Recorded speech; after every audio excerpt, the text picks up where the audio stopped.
नमस्कार दोस्तों, स्वागत है अपने YouTube channel top trending GK में। दोस्तों इस वीडियो में देखने वाले हैं रेलवे ग्रुप डी एग्जाम 2022 30 अगस्त सेकंड शिफ्ट के पूछे गए यहाँ पर सभी जीके प्लस साइंस के सवाल मिल चुके हैं, यानी 25 साइंस प्लस 20 जीके के सवाल इस वीडियो में आंसर और एक्स्ट्रा फैक्ट से जानने वाले हैं। तो जिन भी कैंडिडेट का एग्जाम है कमेंट करके बताना आपने कितने अटेम्प्ट किए हैं और यहाँ से कितने करेक्ट हो पा रहे हैं। इन सभी अभ्यर्थियों का बहुत बहुत धन्यवाद जिन्होंने रियल और ऑथेंटिक सवाल है वो टेलीग्राम पर सेंड किए थे। तो फिलहाल यहाँ पर कंटिन्यू करते हैं। पहला सवाल आपके सामने, भारत में प्रथम मेडिकल कॉलेज किस गवर्नर जनरल के द्वारा स्थापित की गई है? आपको पता होना चाहिए भारत की प्रथम मेडिकल कॉलेज है कौन सी। वो है कलकत्ता मेडिकल कॉलेज। स्थापित हुई है 1835 में। उस समय गवर्नर जनरल थे लॉर्ड विलियम बेंटिंग। लॉर्ड नहीं लगाऊंगा, विलियम बेंटिंग। तो विलियम बेंटिंग ने 1835 में मेडिकल कॉलेज की स्थापना की थी।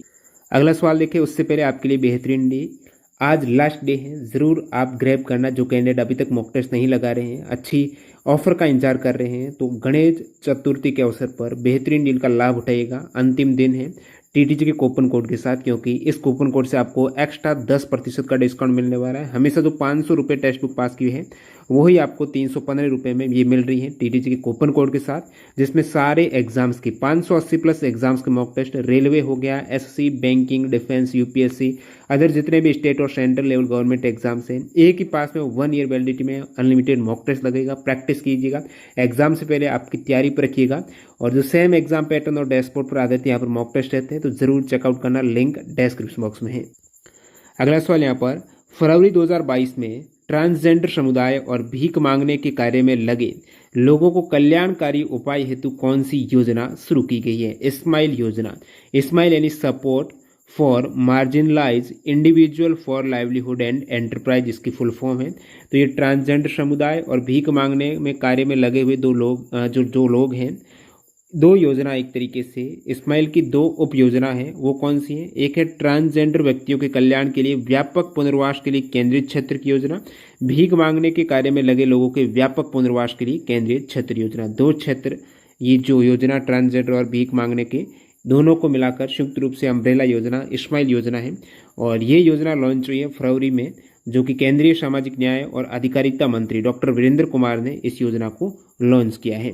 नेक्स्ट सवाल, घ्राणी ग्राही किसका पता लगाता है? घ्राणी ग्राही है, गंध का पता लगाता है, नाक में ये घ्राणी ग्राही।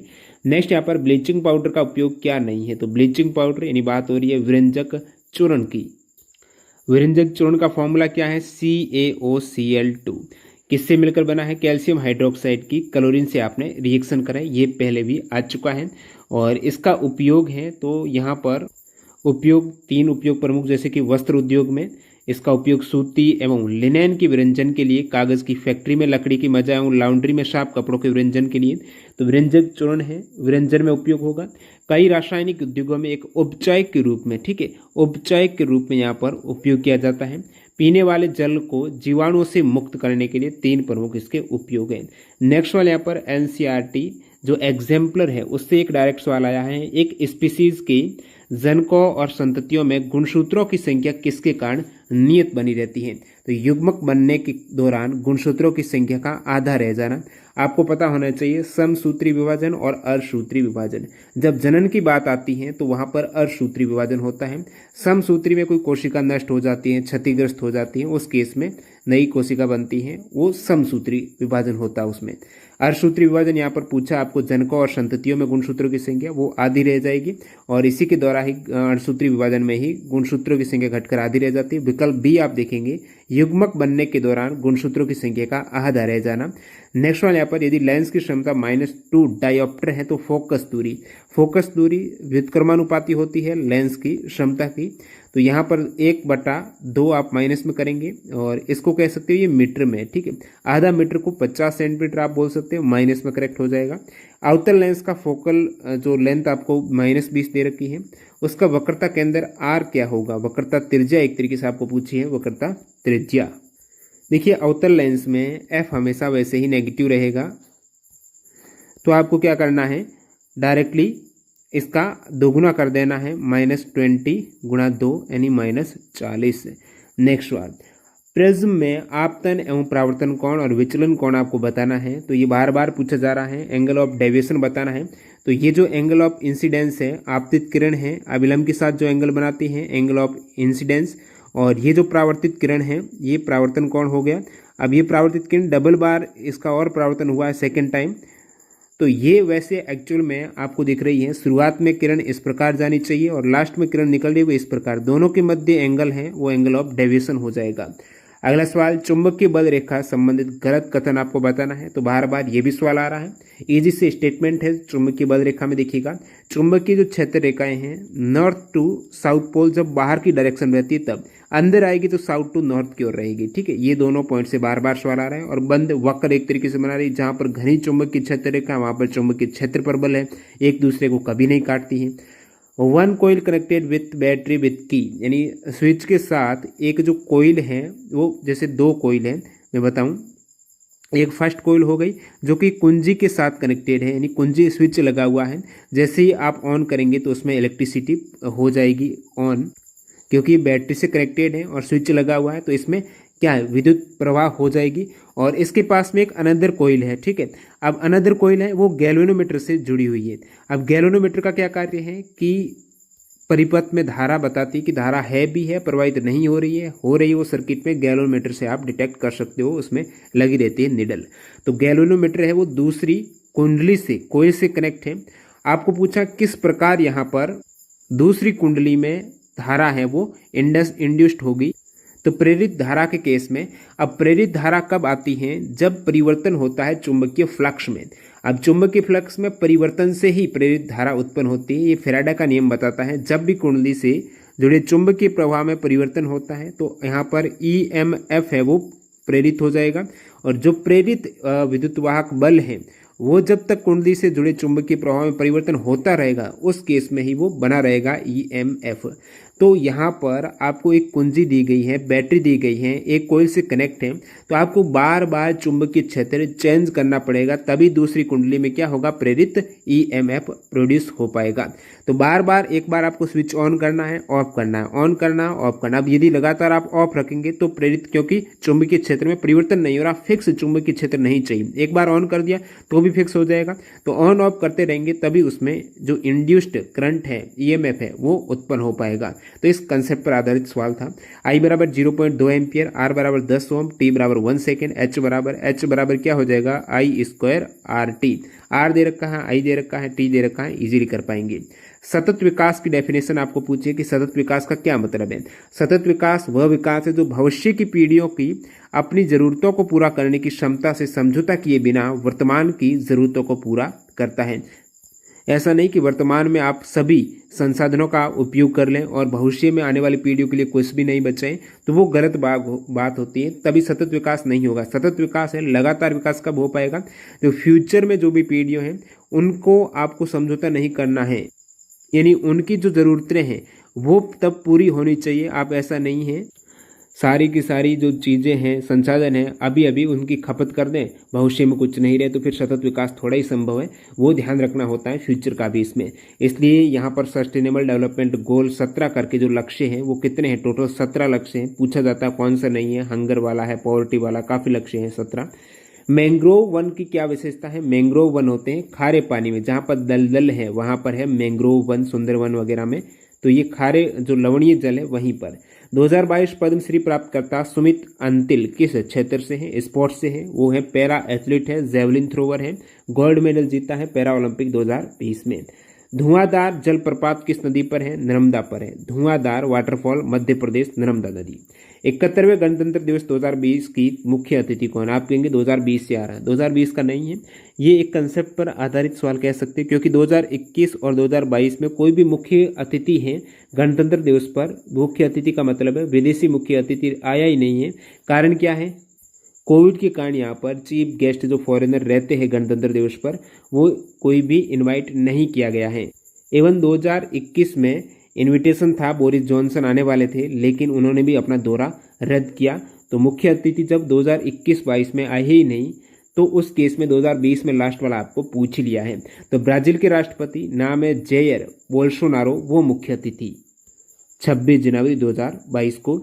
और 2021-22 में गणतंत्र दिवस पर नो एनी चीफ गेस्ट। और बात करूं यहाँ पर चीफ गेस्ट की, तो इससे पहले ऐसा हो चुका 1952 में, 53 में, 66 में बिना विदेशी मेहमान का गणतंत्र दिवस समारोह मनाया गया था।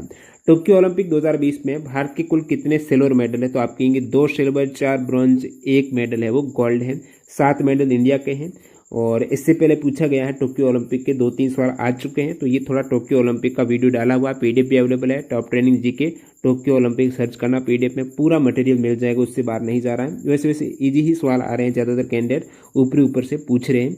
रवि कुमार दहिया और मीराबाई चानू ने जीता है सिल्वर मेडल। भार वर्ग जरूर याद रखना, आने वाले सेट में बन सकता है सवाल। Ravi Kumar Dahiya 57 kilogram, Mirabai Chanu 49 kilogram. Bronze है, एक तो टीम का दिया गया है, वो फील्ड हॉकी को पहले ही आ चुका है। किस टीम को मिला है कोई अवार्ड टोक्यो ओलंपिक में? बजरंग पूनिया को रेसलिंग में दिया गया है, कुश्ती 65 किलोग्राम भार वर्ग। लवलीना बोहरगेन को बॉक्सिंग में दिया गया है 69 किलोग्राम। और पीवी सिंधु को बैडमिंटन में दिया गया है। और यहाँ पर बात करूँ गोल्ड की, तो नीरज चोपड़ा सभी को बताएं। अमल क्षार की अभिक्रिया को क्या कहते हैं? दोनों के रिएक्शन लवण और जल बनाते हैं, उदासीनीकरण रिएक्शन है। आवर्त सारणी में समूह में ऊपर से नीचे जाने पर संयोजी इलेक्ट्रॉन पर क्या प्रभाव पड़ता है? जो संयोजी इलेक्ट्रॉन है ऊपर से नीचे जाने पर, भाई तभी तो ग्रुप में सिमिलरिटी क्यों होती है? क्योंकि वहां पर एक तरीके से सारी प्रॉपर्टी इक्वल है, संयोजी इलेक्ट्रॉन इक्वल है, तो ग्रुप में चेंजेस नहीं होगा वैलेंस इलेक्ट्रॉन का। बाह्यतम कोश में जो इलेक्ट्रॉन है ना, वो ही संयोजी इलेक्ट्रॉन है, तो बाह्यतम कोश में समान इलेक्ट्रॉन रहेंगे।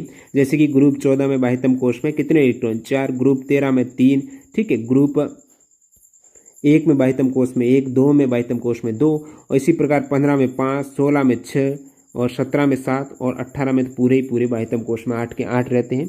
तो बाह्यतम कोश में प्रत्येक ग्रुप में नंबर ऑफ इलेक्ट्रॉन्स है, वैलेंस इलेक्ट्रॉन है, वो इक्वल है। और आवर्त में जरूर बढ़ते हैं। आवर्त में मैंने किस प्रकार बढ़ रहा है? 12, 13, 14 एक ही आवर्त में है, लेकिन वैलेंस इलेक्ट्रॉन बढ़ रहे हैं आवर्त में। अगला सवाल, डोबेराइनर के वर्गीकरण की क्या विशेषता, क्या सीमाएं हैं? तो सीमाएं लिमिटेशंस का पूछा है। डोबेराइनर का त्रिक है, तो उन्होंने 3 ही त्रिक बनाए थे। कौन से? एक तो लिनाक का बनाया था, एक बनाया था कासरबा, और ये ट्रिक के रूप में बता रहा हूँ कलबरी। ये 3 ही ट्राइड्स इन्होंने बनाए थे, और उस समय ज्ञात तत्व ज़्यादा थे, तो उसके बारे में उन्होंने कोई वर्गीकरण नहीं किया। तो ये इनकी प्रमुख लिमिटेशंस। पोटेशियम डाइक्रोमेट K2Cr2O7 जैसे कहते हो, पोटेशियम परमैंगनेट यानी केमनोफोर, इसका उपयोग किस प्रकार की रिएक्शंस में होता है? तो ये ऑक्सीडाइजिंग एजेंट है, यानी ऑक्सीकरण में इसका उपयोग किया जाएगा। जैसे एथेनॉल से एथेनोइक एसिड में बदलना है, तो ऑक्सीकरण हो रहा है, तो उसमें आप ऑक्सीडाइजिंग एजेंट का यूज ले सकते हो, पोटेशियम परमैंगनेट और पोटेशियम डाइक्रोमेट का। हिंदू धर्म के 4 पुरुषार्थ हैं, उसमें से एक नहीं था, सन्यासी ऑप्शन में था, वो नहीं है। 4 पुरुषार्थ में धर्म, अर्थ, काम और मोक्ष है, ये ध्यान रखना। CBT 2 या फिर 1 में ये सेम सवाल पूछा गया था NTPC में, तो NTPC वाले कैंडिडेट हैं जिन्होंने एग्जाम दिया है, एनालिसिस देखा है, उनको पता होगा। निवारक निरोध किस अनुच्छेद से संबंधित है? ये यूपीएसआई में काफी बार रिपीट हुआ था सवाल। निवारक निरोध आर्टिकल 22 में। अब आर्टिकल 22 में भी अलग अलग भाग हैं, जैसे 22(1), 2, 3, 4। तो 22(1) की बात करें तो किसी व्यक्ति को जो गिरफ्तार किया जाता है, ऐसी गिरफ्तारी के कारणों से यथाशीघ्र अवगत कराएं, बिना अभिरक्षा में निरुद्ध नहीं रखा जाएगा, या अपनी रुचि के विधि व्यवसायी से परामर्श करने और प्रतिरक्षा कराने के अधिकार से वंचित नहीं रखा जाएगा। उनको एडवोकेट से सलाह लेने के लिए वंचित नहीं रख सकते हो। और गिरफ्तार किया तो कारण भी आपको बताना पड़ेगा, क्यों गिरफ्तार किया है। ये सारे रहते हैं किसी भी गिरफ्तारी के केस में। जो निवारक निरोध है आपका अधिकार है जानने का, और प्रत्येक व्यक्ति को जो गिरफ्तार किया जाता है अभिरक्षा में निरुद्ध रखा गया है। गिरफ्तारी के स्थान से मजिस्ट्रेट के न्यायालय तक यात्रा के लिए आवश्यक समय को छोड़कर ऐसी गिरफ्तारी के 24 घंटे की अवधि में निकटतम 24 घंटे में आपको हेबियस कॉर्पस लगा देते हैं, नहीं तो पेश नहीं करते तो बंदी प्रत्यक्षीकरण याचिका रहती है। तो ये सभी निवारक निरोध के अंतर्गत आता है आर्टिकल 22 में। अगला सवाल, पंचायती राज किस अनुच्छेद से या फिर कौन सी कॉन्स्टिट्यूशन अमेंडमेंट संविधान संशोधन से संबंधित है? पंचायती राज को जोड़ा गया है 73वें कॉन्स्टिट्यूशन अमेंडमेंट 1992 के जरिए, और जो 24 अप्रैल 1993 को लागू है, इसलिए 24 अप्रैल को मनाया जाता है पंचायती राज दिवस। 2010 से शुरुआत हुई। आर्टिकल पंचायत भाग 9 के अंतर्गत 243 से 243 ओ तक है। संघात्मक शासन प्रणाली की विशेषता क्या है? संघात्मक है तो ऐसी शासन प्रणाली जिसमें कई छोटे राज्य मिलकर एक संघ के रूप में शासन चलाते हैं, छोटे छोटे राज्य संघ के रूप में। और इसकी विशेषता में लिखित संविधान होगा, इसका संविधान की सर्वोच्चता, शक्तियों का विभाजन होगा, दोहरा शासन होगा, स्वतंत्र न्यायालय होगा। तो यह शासन प्रणाली विकेंद्रीकरण के सिद्धांत पर आधारित होने के कारण अधिक लोकतांत्रिक होती है। और एक होती है यूनिटरी गवर्नमेंट। एकात्मक और संघात्मक दोनों अलग हैं। एकात्मक शासन में ऐसी शासन व्यवस्था जिसमें शासन की संपूर्ण सत्ता, उसकी शक्ति एक केंद्रीय सरकार के हाथ में निहित रहती है। अगला सवाल प्राथमिक घाटा से, आज आपकी फर्स्ट स्टेप में भी था। प्राथमिक घाटा होता है राजकोषीय घाटे में से ब्याज की देनदारी को निकालेंगे तो वहां पर प्राथमिक घाटा मिलेगा। किस संस्थान ने पश्चिम बंगाल के सुंदरबन में महिलाओं के लिए वेस्ट टू वेल्थ क्रिएशन कार्यक्रम शुरू किया है? वेस्ट टू वेल्थ क्रिएशन, पश्चिम बंगाल के सुंदरबन में महिलाएं हैं उनके लिए ये शुरुआत की है कार्यक्रम। तो किस संस्थान ने? भारतीय लघु उद्योग विकास बैंक, सिडबी ने, small industries development bank of India के द्वारा। और नेक्स्ट वन यहाँ पर, अवतल दर्पण में यदि वस्तु 3 गुना फोकस दूरी पर रखी गई है तो प्रतिबिंब कहाँ बनेगा? भाई अनंत पर तो नहीं रखी गई है ना, फोकस के पीछे, वो भी 3 गुना, फोकस का 2 गुना हो जाएगा दोस्तों आर, अवतल दर्पण है ना। अब आर से भी ये पीछे हैं, तो जो ऑब्जेक्ट आर से पीछे रहते हैं यानी सी से पीछे रहते हैं, सॉरी आर नहीं ये सी हो जाएगा, तो सी से पीछे जो ऑब्जेक्ट है उसकी इमेज क्या बनती है? तो आप कहेंगे एफ और सी के मध्य, क्योंकि अनंत वाले की एफ पर बनती है और सी और अनंत के बीच में एफ और सी की मध्य बन जाएगी। उल्टी होगी, वास्तविक होगी और छोटी होगी। अगला सवाल, हीट बराबर क्या होगा जब 10 ओम आर आई 0.2 एम्पियर, ये रिपीट हो गया, बता चुका हूँ। दो प्रतिरोध 20 ओम और 40 ओम के समानांतर में जुड़े हैं, 6 वोल्ट के साथ इन्हें जोड़ा गया है, उनके बीच व्यक्तिगत करंट फ्लो क्या होगा? इंडिविजुअल करंट फ्लो आपको पूछा है। तो दो प्रतिरोध है, समानांतर क्रम में अलग अलग करंट फ्लो रहता है और श्रेणी क्रम में पूरे परिपथ में एक ही धारा का मान रहता है। अब यहाँ पर आपको सबसे पहले तो ऐड करना है समानांतर क्रम में, यानी 1/20 प्लस 1/40, एलसीएम आ गया 40, 2 + 1 यानी 3/40, आर बराबर हो जाएगा 40/3। आर की वैल्यू आपके पास आ गई। अब आपको 6 वोल्ट के साथ इन्हें जोड़ा गया है। अब अलग अलग प्रतिरोध पर क्या धारा का मान होगा? तो 20 ओम पर अलग होगा, 40 ओम पर अलग होगा। जैसे 20 ओम पर धारा क्या होगी? धारा आई बराबर क्या होता है? आई बराबर V/R। तो V आपको दे रखा है 6 वोल्ट और R यहाँ पर आया है। तो दोस्तों यहाँ पर इंडिविजुअल पर आपको करंट का पूछा है और पैरेलल में दोनों ही इंडिविजुअल पर अलग अलग करंट होती हैं, क्योंकि इस प्रकार पैरेलल में ऐड होते हैं तो जो करंट रहेगी वो बंट जाएगी, यहाँ पर वो बंट जाने वाली है। तो संयुक्त प्रतिरोध ज्ञात करना, दोनों का एक साथ ज्ञात करना, वो पूरे आपको सर्किट में पूछे कितनी करंट होगी, उस केस में आप पैरेलल को ऐड करके कर सकते हो। अदरवाइज 20 ओम पर और 40 ओम पर आप डायरेक्टली करना होगा V बराबर IR नियम से, जो ओम का नियम है। तो यहाँ से आपके पास I बराबर V कितनी दे रखी है? 6 वोल्ट। पहले केस में आपका कितना हो जाएगा? I तो 6/20 हो जाएगा। दूसरे केस में कितनी हो जाएगी? आपको 6 वोल्ट है बटा 40, 6/40 और 6/20 आंसर हो जाएगा। और पूरे परिपथ में धारा पूछे तो फिर आप उसका संयुक्त प्रतिरोध निकालते हो जो 40/3 आया है और उसमें आप भाग देते हो V का, यानी 6 का, फिर 3 ऊपर आ जाएगा, 40 नीचे आ जाएगा। तो इस प्रकार कर सकते हो। नेक्स्ट सवाल, यदि किसी तार का प्रतिरोध R है, उसकी लंबाई L है, जब इसकी लंबाई 25% बढ़ जाती है तो आयतन में कोई परिवर्तन नहीं होता, तो प्रतिरोध क्या होगा? ये थोड़ा कंसेप्ट आधारित सवाल पूछा गया है।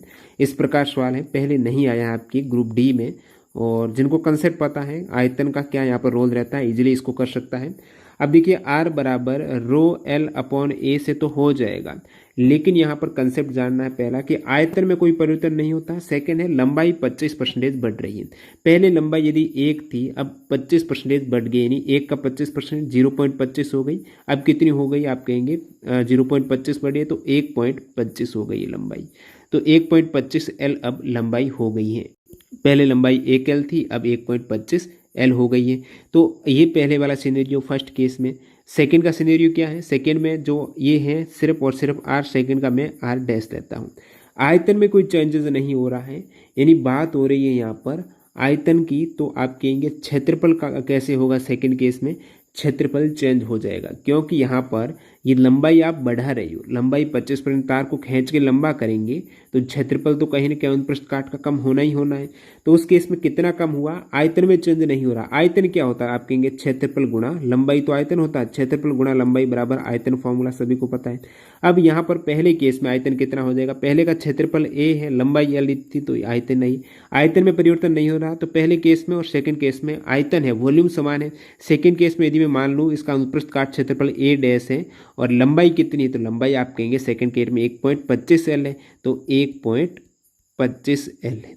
तो तो यहाँ पर आप कहेंगे L से L कट हो जाएगा, तो आपको क्या मिल गया, जो A डैश है सेकेंड केस में क्षेत्रफल है वो मिल गया A/1.25।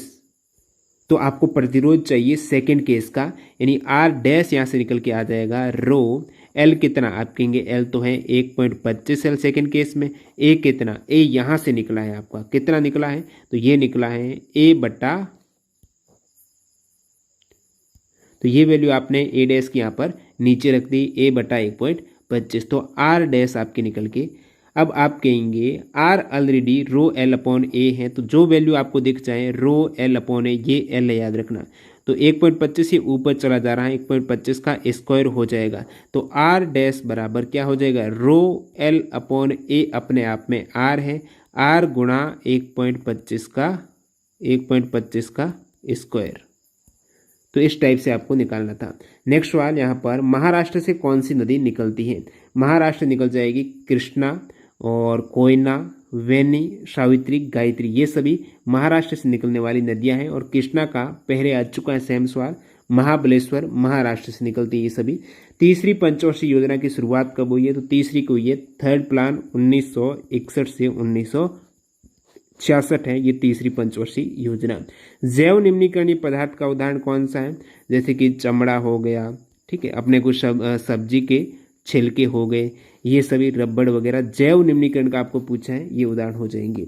2004 में किस भाषा को शास्त्रीय भाषा का दर्जा दिया गया है, बार बार रिपीट हो रहा सवाल। 2004 को तमिल को दिया गया था, जो सबसे पुरानी शास्त्रीय भाषा आप कहेंगे। लेटेस्ट वाली उड़िया 2014 है। संस्कृत इससे पहले पूछा गया 2005 में। कन्नड़ और तेलुगु 2008 में। मलयालम 2013 में।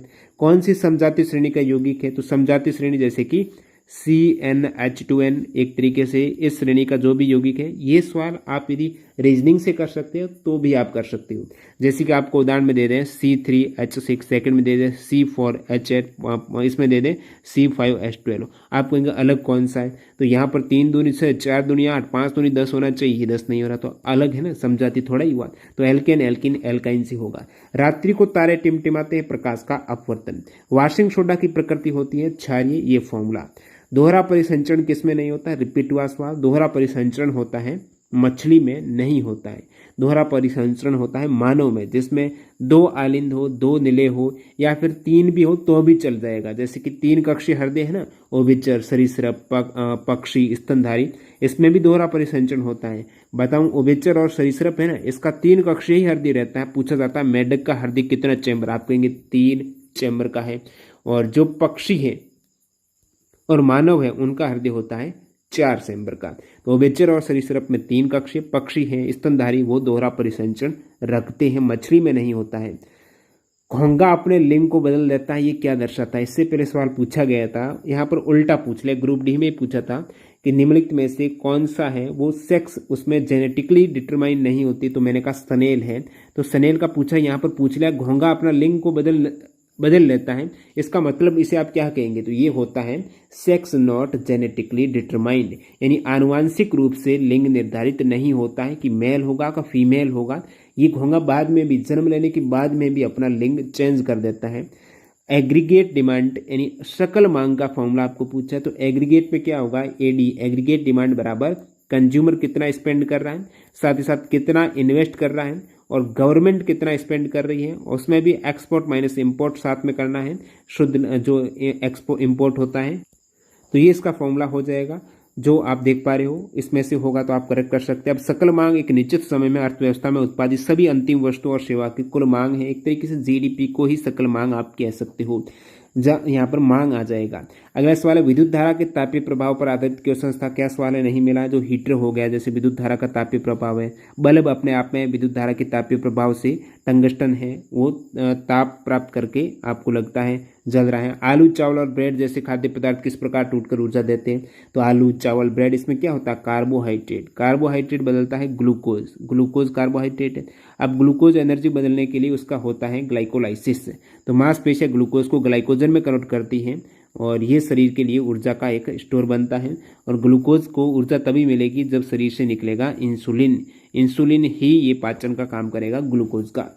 बजट 2022-23 में युवाओं के लिए, अब कमेंट करके बताना, ये सवाल थोड़ा सा नहीं मिल पा रहा है स्पष्ट रूप से।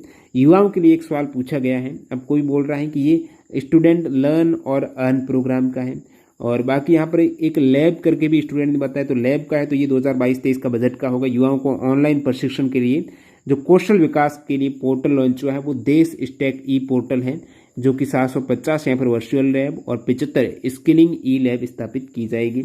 और बाकी आप बताना एग्जैक्ट क्या सवाल था। एक उष्ण कटिबंधीय कांटेदार वन के उदाहरण से भी सवाल पूछा गया है। तो ये 45 सवाल आपके सामने सेकंड शिफ्ट के। पूरा देखने का आपका बहुत बहुत धन्यवाद। आज लास्ट डे है। टेक्स्ट बुक पर गणेश चतुर्थी के अवसर पर टीटीजी के कूपन कोड यूज करके मैक्सिमम डिस्काउंट ले लेना। मिलते हैं नए वीडियो के साथ। Bye bye.